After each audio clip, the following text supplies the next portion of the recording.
Bonjour, bienvenue dans UHome. Je m'appelle Patrick Borg et je viens d'un univers lointain, du monde de l'acteur.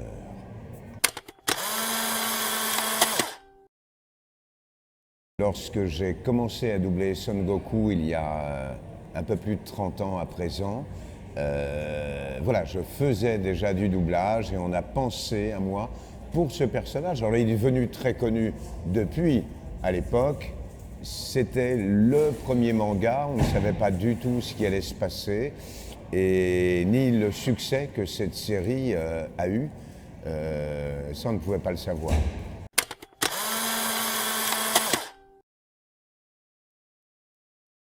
C'est lorsqu'on double un comédien, eh bien c'est respirer en même temps que lui, jouer son intention, être dans ses mouvements pour que tout ça se ressente dans la voix et surtout être dans son émotion.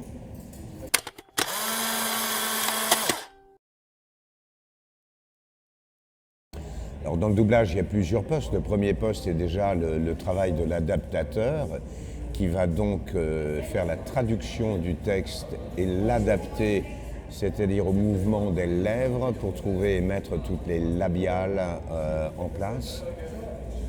Ensuite, il va y avoir le travail des comédiens qui vont venir enregistrer, qui vont être dirigés par un directeur artistique qui a donc en règle générale vu le film et donc il va être là pour nous expliquer de quoi il en tourne, de quoi il s'agit. Il y a un ingénieur du son donc qui va enregistrer le son, c'est-à-dire enregistrer nos phrases, ce que l'on dit, ce que l'on joue. Et ensuite, il va y avoir, après cela, ce que l'on appelle le mixage, où on va équilibrer les voix, les sons extérieurs, les musiques.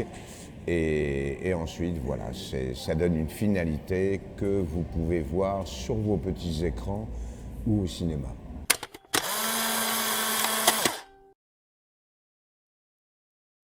Non, soit on a une connaissance du personnage, ou il y a un désir, si c'est un dessin animé français par exemple, souvent le réalisateur est là, on va travailler avec lui, nous en tant que comédien on va lui faire des propositions de jeu avec notre voix, même si on la change, des propositions de jeu, et à un moment il va dire « Ah bah tiens, ça j'aime bien, là, ce que tu viens de me faire là », je fais « Ok, on le garde comme ça » et on le fait comme ça.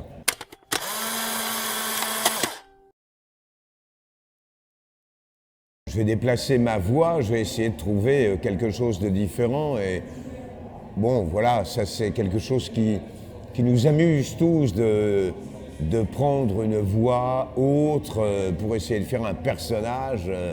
Je veux dire, dans le dessin animé, on peut être à doubler n'importe quoi. Ça peut être un légume, ça peut être donc un légume ne parlant pas. On peut lui faire une petite voix comme ça et puis je ne sais pas, moi on peut faire plein de voix qui vont être dans la dynamique, la façon dont bouge le personnage.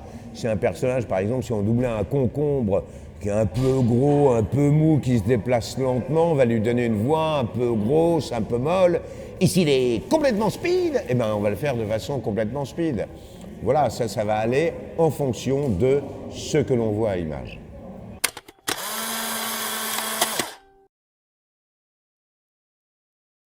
Non, mais là, il y a une différence automatiquement, parce que nous n'avons pas la même musicalité de langue. Le japonais a quand même une langue assez gutturale. Je veux dire, par exemple, l'italien qui chantonne comme ça, il va être assez proche du français. L'allemand ne va pas être proche du français, c'est beaucoup plus guttural, les mots sont plus frappés, plus... voilà, donc ça dépend des langues, donc on ne pourra jamais, quand en japonais, je ne parle pas le japonais, mais ça va faire quelque chose comme je veux dire, si on fait oui je t'aime, bah ça passe pas, quoi, ça devient totalement ridicule. Donc nous allons nous aussi nous adapter en essayant de coller à l'image. Si le personnage crie ou hurle, bien évidemment qu'on va être dans cette puissance vocale, mais on n'aura jamais la musicalité. Notre langue, musicalement, n'a rien à voir avec le japonais.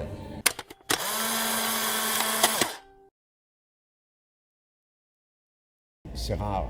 Oui, ça arrive que sur des grands films cinéma, que l'on soit, pour les rôles importants en tout cas, que l'on soit invité à une projection privée avant de doubler le film.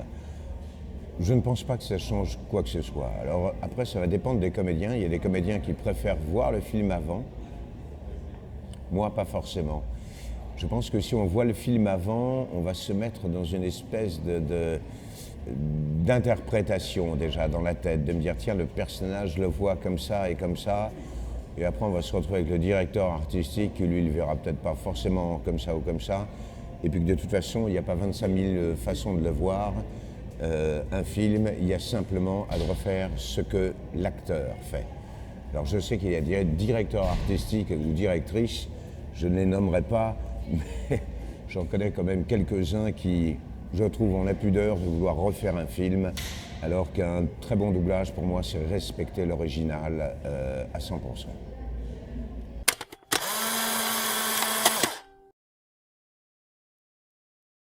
Oui, ça m'est arrivé, mais pas souvent. Pas souvent, parce que il est rare que les comédiens espagnols ou italiens ou allemands rencontrent les comédiens français ou vice-versa. Non, il est très rare qu'on rencontre nos homonymes étrangers qui, tout comme nous, par exemple David Boreanaz, que je double, je suis sa voix française, entre guillemets, et voilà, mais il doit avoir une voix allemande, une voix italienne, une voix espagnole, c'est-à-dire, bon, parce qu'il est doublé dans beaucoup de pays.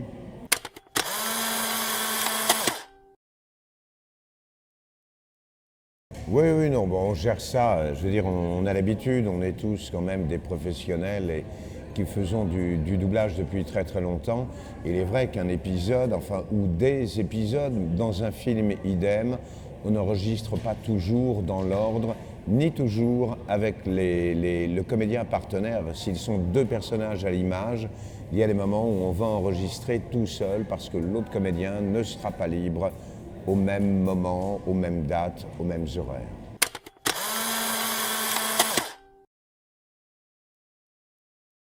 Non, c'est-à-dire que de toute façon, c'était adapté. Bien évidemment, il y a des choses. Ce qu'il faut savoir, c'est que DBZ, quand c'est sorti, nous, ça sort au Club Dorothée. Donc pour des enfants quand même assez jeunes, alors que là-bas, le manga au Japon était souvent soit pour des adolescents ou des adultes. Donc bien évidemment que dès qu'il y avait des scènes un peu trop osées dans le dessin animé, elles étaient coupées. Donc il n'y avait même pas à les doubler. Pourquoi? Parce que ça s'adresse à un public plus jeune et que s'il y a des choses un peu osées, bon, bien évidemment qu'on ne va pas le diffuser. Ce qu'on peut regarder à 15 ou 16 ans n'est pas la même chose que ce que l'on regarde à 4 ou 5 ans, où on est quand même dans le monde du rêve. Et je pense qu'en grandissant, nous devons conserver ce monde du rêve, mais on est capable, en étant adulte, après, de voir des choses au niveau du cinéma plus dur, qui se rapproche plus de la réalité des choses et des difficultés de la vie. Quand on est enfant, moi je pense qu'un enfant, essayons de le protéger et de le conserver, cette partie qui lui fait rêver et d'innocence, parce que cet enfant deviendra un jour un adulte et il aura tout son temps d'apprendre la misère humaine. Et elle est grande.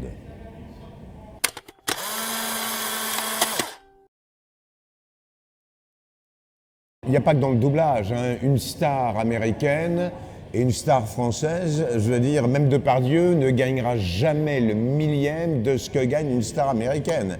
Mais pourquoi? Ça s'explique tout simplement. On est 64 ou 65 millions de Français.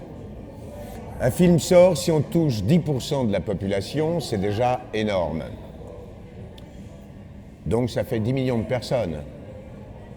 Aux États-Unis, ils sont 360 millions.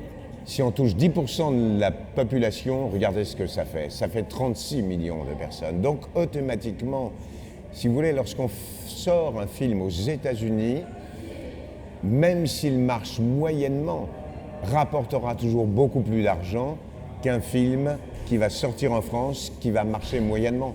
Pourquoi? Parce que le pays est plus petit et qu'on va vendre à moins de gens et que surtout les Américains vendent au niveau international. Nous, malheureusement, notre cinéma s'exporte un petit peu, mais très peu, rarement au niveau international. Rarement.